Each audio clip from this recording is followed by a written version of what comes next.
कहानी की शुरुआत होती है जब कुछ पुराने स्पेशल फोर्सेस के फौजी अब मजबूरी में चोर बन गए। पहली चोरी में उनका लीडर बैंक मैनेजर के पास गया और उसने बिना दया किए मैनेजर के सीने में गोली दाग दी। बाकी लोगों का झुंड एकदम से घबरा गया। चोरों ने बहुत ही परफेक्ट तरीके से सिक्योरिटी गार्ड्स को कंट्रोल किया। उन्होंने एक ब्लूटूथ स्पीकर हॉल के बीच में फेंक दिया। उस स्पीकर के अंदर से एक कड़क आवाज निकली, सब नीचे लेट जाओ, अपने हाथ जमीन पर रखो। ये सुनते ही लोग डर के मारे तुरंत नीचे बैठ गए। बैंक के एम्प्लॉयज ने भी डर कर जल्दी से जाके सेफ खोल दिया। पूरे 2 मिनट में सब कुछ खत्म हो गया। चोर पूरे $3 मिलियन यानी लगभग 25 करोड़ लेकर भाग गए। जाते वक्त उन्होंने एक मोशन एक्टिवेटेड बॉम्ब छोड़ दिया। फिर दोबारा से वही कड़क आवाज सुनाई दी, अगर कोई भी उठाया पुलिस को कॉल किया तो बम 15 मिनट में फट जाएगा। निकलते हुए उनके लीडर ने सीसीटीवी कैमरा की तरफ देखा और कैमरे को गोली से उड़ा दिया। पलक झपकते ही चोर शहर की गलियों में गायब हो गए।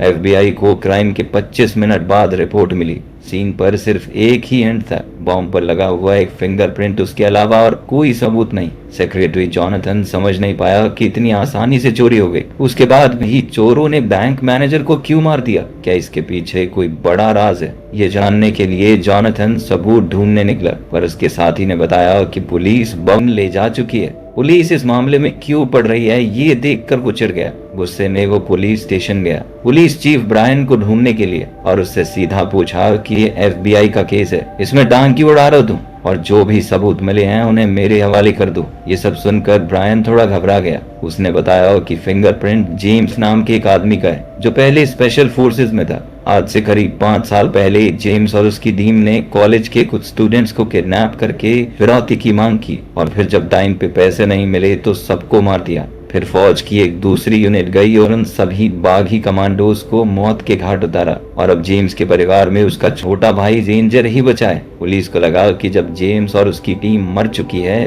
तो जरूर रेंजर ने ही एक क्राइम किया होगा और किसी हाईटेक टेक्निक से उसने जेम्स का फिंगरप्रिंट वहां लगा दिया। पर तभी एजेंट वेल्स खबर लेकर आया कि चोरी के टाइम पर रेंजर को एक दुकान में देखा गया है, इसीलिए हम उसे अरेस्ट नहीं कर सकते क्योंकि एक आदमी 2 जगह पे हो नहीं सकता। जॉनथन समझ गया कि चोर जरूर उन्हें भटकाने की कोशिश कर रहे हैं, क्योंकि जिस तरह ये चोर काम कर रहे हैं वो स्पेशल फोर्सेस के हो ही नहीं सकते, क्योंकि कभी भी स्पेशल फोर्सेस वाले अपना फिंगरप्रिंट छोड़ के तो नहीं जाएंगे। या तो ये बेवकूफ हैं या हद से ज्यादा चालाक।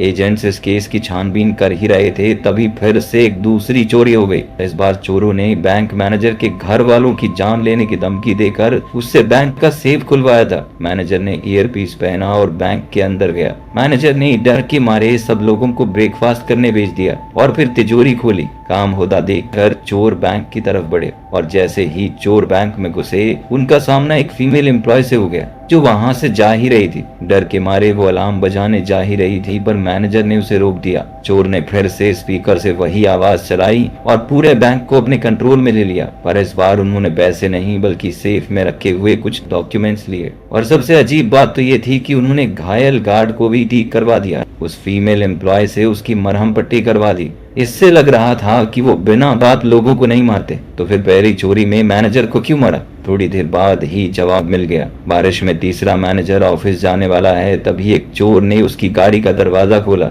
उसे बहुत जोर से बाहर खींचा और गीली सड़क पर फेंक दिया। मैनेजर कुछ समझ पाता उससे पहले ही एक चाकू उसकी गर्दन में घुसा दिया गया। खून धीरे धीरे बारिश के पानी में रिसने लगा। चोरों ने उसकी तकलीफ देखकर भी बिल्कुल दया नहीं दिखाई, मानो उनका कोई पुराना बदला पूरा हुआ हो। बैंक के मालिक जेफरी को पता चला कि उसकी 2 ब्रांचेस लूट ली गई हैं। $3 मिलियन इतने बड़े बैंक के लिए कोई बड़ी रकम नहीं थी। पैसों से ज्यादा उसे डॉक्यूमेंट्स की चिंता हो रही थी, क्योंकि उनके अंदर जेफरी का एक बहुत बड़ा राज छुपा हुआ है। 2 बैंक्स में लगातार चोरी के बाद सेक्रेटरी जॉनथन बहुत परेशान हो गया। उस फिंगरप्रिंट के अलावा चोर कोई दूसरा सुराग छोड़कर नहीं गए थे। उसको सबसे ज्यादा परेशान बस ये बात कर रही थी कि चोर एक बैंक में मैनेजर को मार गए, वहीं दूसरे में घायल सिक्योरिटी गार्ड को भी बचा लिया। ये उल्टा सीधा बर्ताव देखकर जॉनथन सोच में पड़ गया कि जरूर इस केस में कोई तो राज छुपा है जिसके लिए ये चोर इस हद तक जा रहे हैं।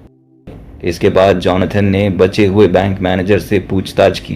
उसे लगा नहीं था कि मैनेजर कुछ खास बता पाएगा, पर मैनेजर ने एक नया सुराग दे दिया। जॉनथन ने पूछा कि क्या बैंक का मालिक जेफरी यहाँ अक्सर आता है। मैनेजर ने बताया कि जेफरी एक बहुत ही अमीर आदमी है। उसके नाम पर देश भर में लगभग 3000 बैंक की ब्रांचेज हैं। उसके पास इन छोटी मोटी ब्रांचेज में आने का टाइम नहीं है। हमारी सबसे बड़ी ब्रांच में भी वो साल में शायद 1 या 2 बार जा पाता है, तो इतनी छोटी ब्रांच में आना बिल्कुल भी नॉर्मल नहीं है। पर अजीब बात ये थी कि जेफरी हर रोज इस छोटी ब्रांच में आ रहा था, वो भी बिल्कुल क्लोजिंग टाइम पे। वो खुद तिजोरी को चेक भी करता। ये सुनकर जॉनथन को तुरंत लगा कि इसमें कुछ तो गड़बड़ है। फिर एक कलीग ने हिला देने वाली खबर दी। चोरी किए गए नोटों का सीरियल नंबर ट्रैक करने से पता चला कि वो $3 मिलियन किसी चैरिटी को दान कर दिए गए हैं। इतनी बड़ी जानकारी पुलिस चीफ ब्रायन ने फिर से जॉनथन को नहीं बताई। जॉनथन को इस बात पर बहुत गुस्सा आया। उसने नए एजेंट वेल्स को ब्रायन के साथ मिलकर इन्वेस्टिगेशन करने का ऑर्डर दिया।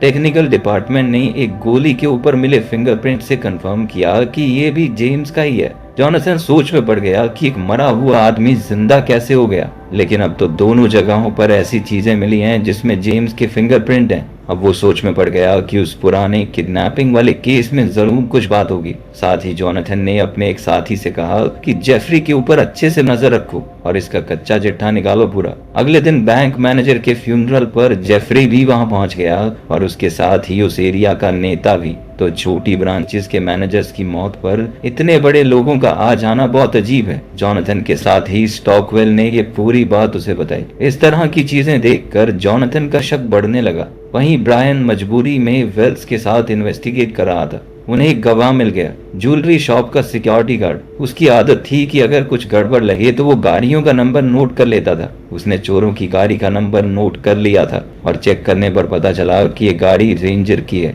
इसके बाद ब्रायन ने तुरंत ऑर्डर दिए कि रेंजर को पकड़ लो। इसी वक्त हेडक्वार्टर्स में जॉनथन को एक अजीब सी फाइल मिली। उसने सोचा कि ये कोई इन्वेस्टिगेशन रिपोर्ट होगी, लेकिन उसके अंदर कुछ फोटोज निकली। ये फोटो उस एरिया के नेता और जेफरी की थी। वो दोनों काफी करीबी दोस्त लग रहे थे। फोटो साफ साफ चोरों ने ही भेजा था। इन सारे सुरागों को जोड़कर जॉनथन ने फैसला किया कि उसे जेफरी से सीधी बात करनी होगी। अगले दिन वो बैंक हेडक्वार्टर्स गया और जेफरी से मिला। उसने जेफरी के मरे हुए छोटे भाई का जिक्र किया, जो कि पुरानी किडनैपिंग का विक्टिम था। उसे ही स्पेशल फोर्सेस की उस टीम ने किडनैप किया था और इस सब में उसकी जान भी चली गई थी। जॉनथन के सवालों पर जेफरी बिल्कुल शांत रहा, कोई रिएक्शन नहीं दिया। पर फिर जॉनथन ने एक और सीधा सवाल पूछा, जो डॉक्यूमेंट चोरी हुए उनके अंदर क्या था। ये सुनकर जेफरी का चेहरा लाल हो गया। ये देखते ही जॉनथन समझ गया कि जेफरी का उस छोटी ब्रांच में जाना कोई फॉर्मेलिटी नहीं थी। फिर जेफरी ने गुस्से में सिक्योरिटी बुलाकर जॉनथन को हेडक्वार्टर से बाहर निकलवा दिया। इस वक्त चोरों ने अपना तीसरा ऑपरेशन शुरू कर दिया। इस बार उनका सीधा टारगेट हेडक्वार्टर्स ही है।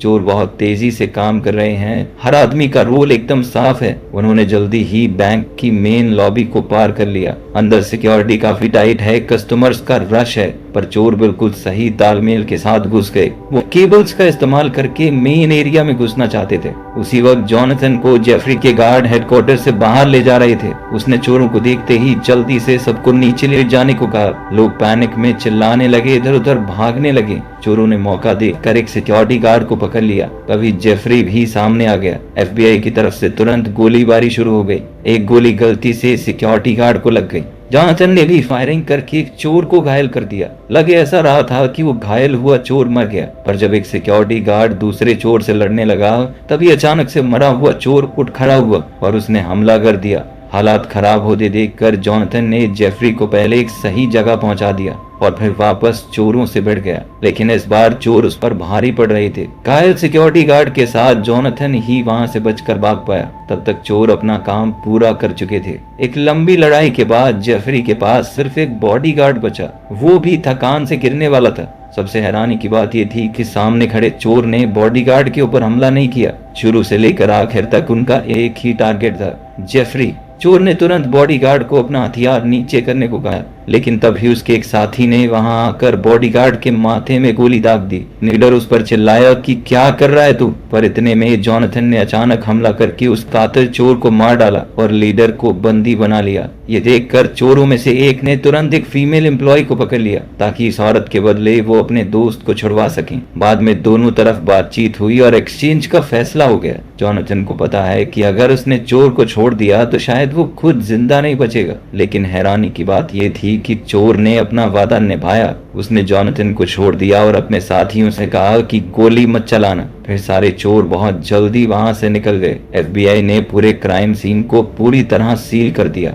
और मरे हुए चोर के शरीर से कोई सुराग ढूंढने की कोशिश की, लेकिन उन्हें कुछ भी नहीं मिला। बाद में टेक्निकल टीम ने बॉडी चेक की तो पता चला कि फिंगरप्रिंट्स तो मिटे हुए हैं और उस आदमी के सारे दांत तक निकाल दिए गए थे ताकि उसकी पहचान कभी ना हो सके। ये चोर बहुत सटीक तरीके से काम करते थे। ये देखकर अब एजेंट्स को भी लग रहा था कि शायद ये लोग पुराने स्पेशल फोर्सेस के ही बंदे हैं। इसी दौरान ब्रायन को एक कॉल आया। उसके ऑफिसर ने बताया कि रेंजर मिल गया है। ब्रायन और विल्स तुरंत उस जगह पहुंच गए, लेकिन कमरे के अंदर उन्हें सिर्फ रेंजर की भाभी मार्था मिली। उसने बताया कि जेम्स की मौत के बाद जब भी रेंजर मिलने आता है वो उसके घर कुछ पैसे देकर जाता है ताकि बच्चों का गुजारा हो सके। ब्रायन को लगा कि यहाँ से कुछ नहीं मिलेगा। तभी उसे एक और रिपोर्ट मिली कि रेंजर एक पुराने घर में देखा गया है, शायद वहीं पे बाकी चोर भी छुपे हों। लेकिन ब्रायन ने ये बात वेल्स को नहीं बताई। पता चला कि ब्रायन की पत्नी बहुत लंबे समय से कैंसर से लड़ रही है और ब्रायन की छोटी सी सैलरी में उसका इलाज होना मुमकिन नहीं। अपनी पत्नी का दर्द याद करके ब्रायन और मजबूर हो गया और उसने एक बड़ा फैसला लिया। अगली सुबह जॉनथन को एक अनजान फाइल मिली। ये भी चोरों ने भेजी थी। फाइल देखकर जॉनथन हिल गया। उसमें जेफरी के सारे जुर्म लिखे हुए थे। जो राज जेफरी इतने सालों से छुपा रहा था वो पूरी तरह नंगा हो गया। पता चला कि सालों पहले जो बड़ी किडनैपिंग हुई थी वो जेफरी ने ही प्लान की थी। उसका मकसद था कि उसके परिवार की जायदाद पूरी तरह उसे मिल जाए, कोई बंटवारा न हो। जेफरी ने एक बड़े मिलिट्री ऑफिसर को पैसे देकर एक झूठे टेररिस्ट को रोकने का ऑर्डर बनवाया। जेम्स की स्पेशल फोर्सेस टीम को तुरंत इस ऑपरेशन पर भेज दिया गया। टीम ने सोचा कि वो असली आतंकवादी को मारने जा रहे हैं, इसीलिए उन्होंने जल्दी से घर पर रेड की और अंदर मौजूद सभी लोगों को खत्म कर दिया। पर मिशन के बाद उन्हें पता चला कि वो आतंकवादी नहीं थे, बल्कि बिना हथियारों के कॉलेज स्टूडेंट थे। उनमें जेफरी का छोटा भाई भी था। टीम को इस बात पर यकीन नहीं हुआ। उन्हें लगा कि ऑर्डर गलत था। उन्होंने तुरंत ऊपर रिपोर्ट भेजी, लेकिन इससे पहले सच सामने आता एक दूसरी स्पेशल फोर्सेस टीम ने उन पर हमला कर दिया। जेम्स की टीम तैयार नहीं थी और अचानक से हुए हमले की वजह से वो एक एक करके मरते गए। जेफरी के भाई के मरने के बाद पूरी जायदाद उस अकेले को मिल गई। उसने फौज के कुछ अफसरों को बहुत सारे पैसे खिलाकर जेम्स और उसकी टीम को गद्दार घोषित करवा दिया ताकि उसका क्राइम छुप जाए। अपने प्लान को परफेक्ट बनाने के लिए जेफरी ने पहले ही जेम्स की टीम के 3 आदमियों को खरीद लिया था। 2 वो बैंक मैनेजर्स थे जो चोरों ने बाद में मार दिए और तीसरा वो नेता जो जेम्स के अंतिम संस्कार पर आया था। इन तीनों ने मिशन वाले दिन कुछ न कुछ बहाना लगा कि छुट्टी ले ली और बाद में अपने ही साथियों के खिलाफ गवाही दी। जेम्स की टीम के खत्म होने के बाद जेफरी ने इन तीनों को अपनी टीम में लिया। एक को नेता बना दिया और 2 को बैंकिंग सिस्टम में डालकर मैनेजर। इसीलिए इन तीनों का रिश्ता इतना गहरा था। जेफरी को लगा था कि उसका राज जिंदगी भर तपा रहेगा। वो इतने समय से एक अमीर और ताकत भरी जिंदगी जीता रहा, लेकिन ये पक्का करने के लिए कि उसके साथ ही उसे धोखा ना दें, उसने सबूत छुपा कर रखे थे जो अगर सामने आए तो सब पकड़े जाएंगे।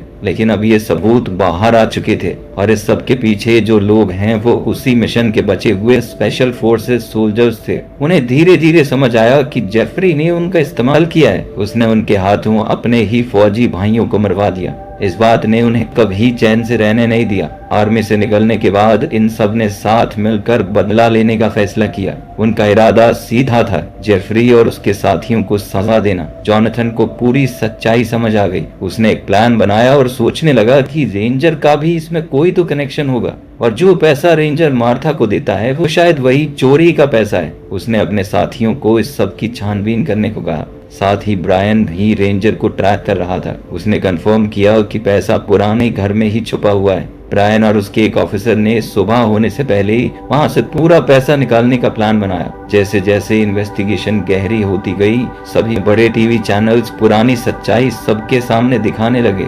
जेम्स और उसकी टीम पर जो जुल्म हुआ था वो साफ हो गया। जेफरी ने जब ये खबर देखी तो वो समझ गया कि उसका बुरा समय शुरू हो चुका है। वो जल्दी जल्दी सामान बांधकर भागने की तैयारी करने लगा। जॉनथन ने भी उसका प्लान समझ लिया। उसने अपने साथी वेल्स से कहा कि जेफरी के नाम पर अगर कोई प्लेन बुक्ड हो तो उसकी जांच करो ताकि वो यहाँ से भाग न सके। दूसरी तरफ जॉनथन खुद उस बार में गया जहाँ जेम्स की गर्लफ्रेंड काम करती है। उसे शुरुआत से ही शक था कि जेम्स जिंदा है। सुबह सुबह ब्रायन अपने साथियों से मिलने गया। एन मौके पर उसका मन बदल गया। उसने अपने दोनों साथियों से कहा कि छोड़ो ये सब, ये नहीं करते, पर उसके साथ ही पैसों के लालच में अंधे हो चुके थे। उन्होंने ब्रायन की बात बिल्कुल नहीं सुनी। उधर जॉनथन को बार के अंदर ही जेम्स मिल गया। सामने जिंदा खड़े जेम्स को देखकर उसका शक सच में बदल गया। फिर वो जेम्स को FBI हेडक्वार्टर्स में ले गया और पूछताछ शुरू हुई। सारे सुराग देखकर जॉन ने अंदाजा लगाया कि शायद बदला लेने के लिए जेम्स ही चोरों का हेड बन गया। लेकिन जेम्स ने इस बात से साफ इनकार कर दिया। अपने दोनों साथियों से लड़कर अलग हो गया। लेकिन वो दोनों अभी भी पैसे चुराना चाहते थे। लेकिन उस पुराने घर में जाकर उन्हें अपनी आंखों पर विश्वास ही नहीं हुआ। जहां उन्हें लाखों करोड़ों रुपए मिलने की उम्मीद थी, वहां पैसा था ही नहीं। तभी अचानक उनके कानों में पुलिस के सायरन तेजी से बजने लगे। उन दोनों में से एक ने फौजियों पर गोली चलानी चाहिए, पर पुलिस ने उसे वहीं ढेर कर दिया। दूसरे ने ये सब देखा तो हाथ उठाकर सरेंडर कर दिया, जिसके बाद उसे भी गिरफ्तार कर लिया गया। तभी FBI में जॉनथन को खबर मिली कि ब्रायन के आदमी भी पकड़ लिए गए हैं। तभी ब्रायन भी वहां पहुंच गया। जॉनथन ने हंसकर कहा कि तुम अपना गुनाह मानने आए हो। सच सच बताओ, तुम्हें कैसे पता कि पैसा कहाँ छुपा है? ब्रायन ने कहा कि मेरे एक इन्फॉर्मर ने बताया था मुझे। तुम्हारे साथी वेल्स को भी इस सब के बारे में पता था। ये सुनकर जॉनथन एकदम चुप हो गया। उसके साथी ने कभी इस बात का जिक्र नहीं किया। कुछ गलत होने का एहसास होते ही जॉनथन ने तुरंत वेल्स की फाइल चेक की। फाइल में लिखा था कि वेल्स उसी स्पेशल फोर्सेस यूनिट का हिस्सा था जिसे जेफरी ने इस्तेमाल किया था। मिशन के बाद वेल्स ने अचानक आर्मी छोड़कर FBI ज्वाइन कर ली। जॉनथन को अब सब कुछ समझ आ गया। वेल्स को तो शुरुआत से सब कुछ पता था। उसने ही अपनी पावर का गलत इस्तेमाल करके चोरों को सुराग दिए ताकि वो जेफरी से बदला ले सके। यानी कि वही असली मास्टरमाइंड चोर है। अब पूरा सच सामने आ गया था। जॉनथन ने तुरंत वेल्स को पकड़ने का ऑर्डर दे दिया। पुलिस गाड़ियां तेजी से उसे पकड़ने निकल पड़ी। उधर स्टॉकवेल ने जेफरी की लोकेशन का पता लगा लिया था। दोनों जेफरी को पकड़ने गए पर देर हो गई। जेफरी हेलीकॉप्टर लेकर भाग चुका था। चोरों का बदले का प्लान पूरा नहीं हो पाया। ये देखकर वेल्स अपने गुस्से पर काबू नहीं रख पाया। वो धड़ाधड़ हेलीकॉप्टर पर गोलियां चलाने लगा। ये देखकर स्टॉकवेल कहने लगा, तू पागल हो गया है क्या? क्या कर रहा है? वो बोल ही रहा था कि इतने में ही वेल्स के सभी साथी बंदूकें लेकर वहां आ गए। ये देखकर तो स्टॉकवेल भी समझ गया कि असल मास्टरमाइंड वेल्स ही है। वो हर तरफ से घिर चुका था, फिर भी उसने पूरा जोर लगाया। उसने लड़कर अपने आसपास के चोरों को गिरा दिया और वेल्स को जमीन पर फेंका। उसके धोखे से स्टॉकवेल को बहुत गुस्सा आ रहा था और वो गुस्से में उसे पीटने लगा। इतने में एक चोर ने राइफल का बट स्टॉकवेल के सर पे मारकर उसे बेहोश कर दिया। इतने में पुलिस की गाड़ियां सायरन बजाते हुए आ गईं। जॉनथन दौड़ते हुए छत पर आया, लेकिन अब देर हो गई थी। छत पर सिर्फ एक जख्मी स्टॉकवेल पड़ा था। वेल्स और उसके साथी भाग चुके थे। तभी ब्रायन को याद आया कि उसने वेल्स की गाड़ी में एक मैप देखा था। उसे याद है कि उस मैप में एक जगह पर निशान लगा हुआ था। अपनी याददाश्त से वो उस जगह पर पहुंचा। वहां पर वेल्स पैसा शिफ्ट कर रहा था। ब्रायन को देखकर वेल्स ने कहा कि यहाँ से चले जाओ चुपचाप। जब ब्रायन वहां से नहीं गया तो वेल्स ने गोली चला दी, लेकिन वो ब्रायन को यूं ही छोड़ नहीं सकता था। उसने खुद पुलिस को ब्रायन की लोकेशन के बारे में बता दिया और फिर जेफरी को ढूंढने निकल पड़ा। जॉनथन भी उन्हें ऐसे ही छोड़ने वाला तो नहीं था।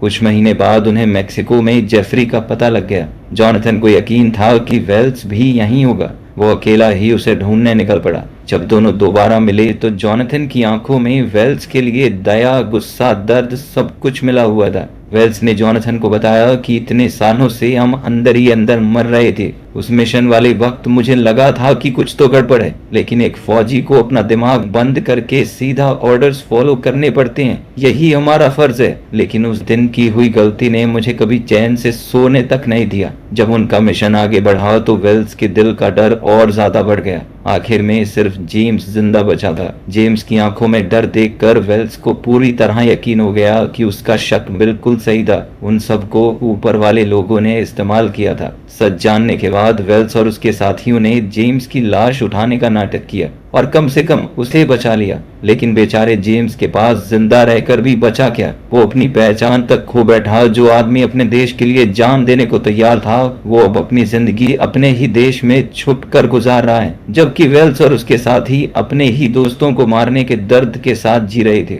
ये पूरी दर्दनाक कहानी रचने वाला जेफरी ही था, इसीलिए उन्होंने बदला लेने का फैसला किया। इस पर जॉनथन ने उससे पूछा कि उन बेगुनाह लोगों का क्या जो इस सब में बिना वजह मारे गए। जॉनथन की आवाज वेल्स के कानों में गूंजने लगी। ये सुनकर वेल्स टूट गया और बोलने लगा कि मेरा सिक्योरिटी गार्ड को मारने का कोई इरादा नहीं था, वो तो बस हो गया वहां पर, हमने उसे बचाने की कोशिश की थी। खैर, फिर वो दोनों इस बात पर लड़ने लगे कि जेफरी को मारना चाहिए या नहीं। आखिर में जॉनथन ने कहा कि मैंने एक बार तुम पर भरोसा कर लिया, तुमने मुझे धोखा दिया। मैं एक बार फिर से तुम्हारे ऊपर भरोसा कर रहा हूँ, इस बार मुझे पछताना ना पड़े। ये कहकर जॉनथन सीधा जेफरी की तरफ बढ़ा।